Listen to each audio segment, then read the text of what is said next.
Gracias por continuar en Observatorio en esta conversación sobre la economía y la política económica en México con Gerardo Esquivel del Colmex y Luis Fonserrada del Centro de Estudios Económicos del Sector Privado.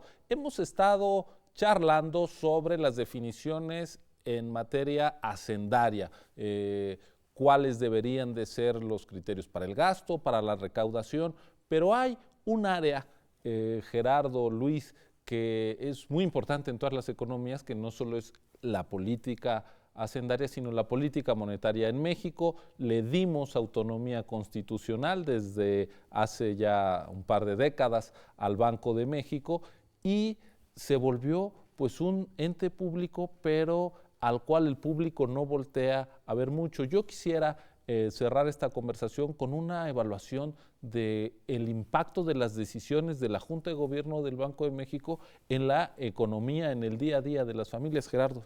Bueno, yo creo que el Banco de México, que tiene como mandato principal combatir la inflación, pues se ha dedicado casi exclusivamente a eso, ¿no?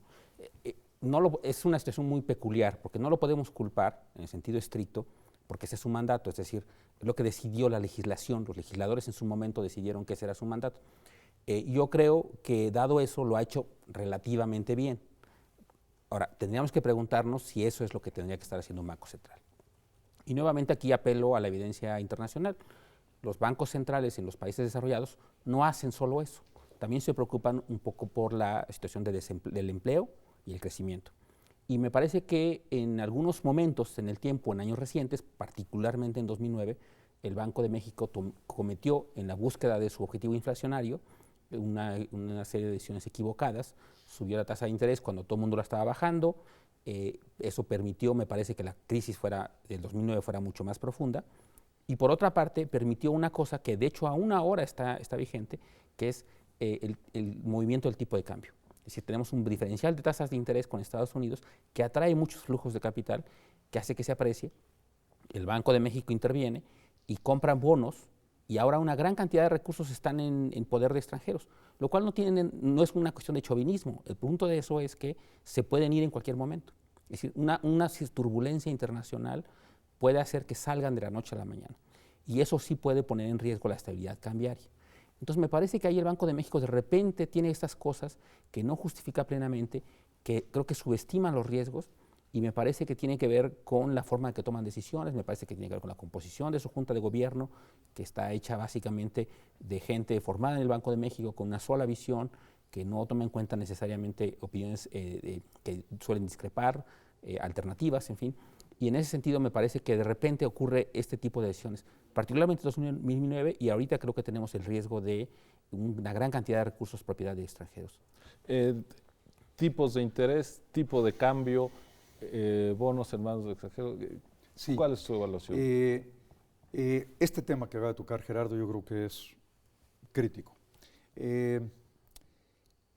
La política monetaria está íntimamente vinculada a la fiscal ahora.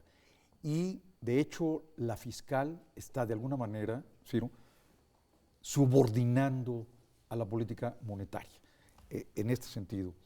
El déficit puede ser muy perverso porque requiere endeudamiento. Entonces empiezas a buscar conseguir recursos financieros para completar el gasto del sector público. Al hacer esto, pues o pides prestado a los bancos en México y a la gente le colocas CETES, pero entonces te llevas una parte de los recursos y le dejas menos recursos al proceso de inversión. El subir las tasas, como lo hizo efectivamente el Banco de México, ha provocado que entren recursos extranjeros de manera muy importante. Hoy, 125,000 prácticamente millones de dólares. Hay que recordar que nuestras reservas son de 163 o por ahí. Entonces tenemos 125,000 millones de dólares de inversión extranjera en CETES y en bonos en México en pesos. La siguiente pregunta es, dado ese nivel que ha entrado a financiar este gasto de manera tan importante, ¿tenemos libertad monetaria? ¿Nuestra política monetaria es libre de cualquier cosa? Por ejemplo, de reducir las tasas de interés. Pues el problema es que no, está subordinada al financiamiento, porque si efectivamente baja las tasas ligeramente, tienes una salida. Pero al mismo tiempo castigar la inversión. Y al mismo tiempo castigar la inversión, sí. pero no permites entonces, con esas tasas de interés, financiamiento más barato, ¿no? Entonces, el Banco de México está medio entrampado, efectivamente, ¿no?, en mantener una tasa de interés alta para que no se te salgan los dólares, porque ya son muchos. La siguiente pregunta es, ¿nuestras reservas internacionales son suficientes? Dado que 125 es deuda que debemos, ¿no? Pues a lo mejor ya no es suficiente, efectivamente. Y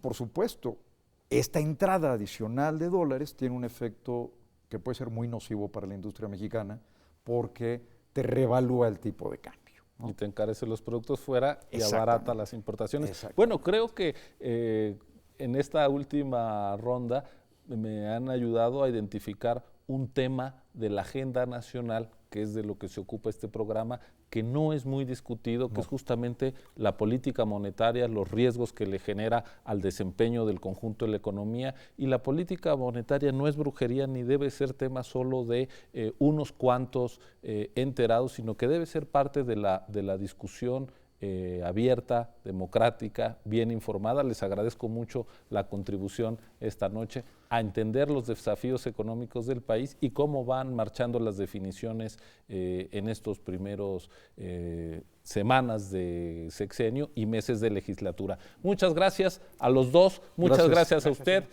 Ya lo sabe, el domingo la repetición de este programa y nos vemos en una semana más aquí en Observatorio en TV UNAM. Muy buenas noches.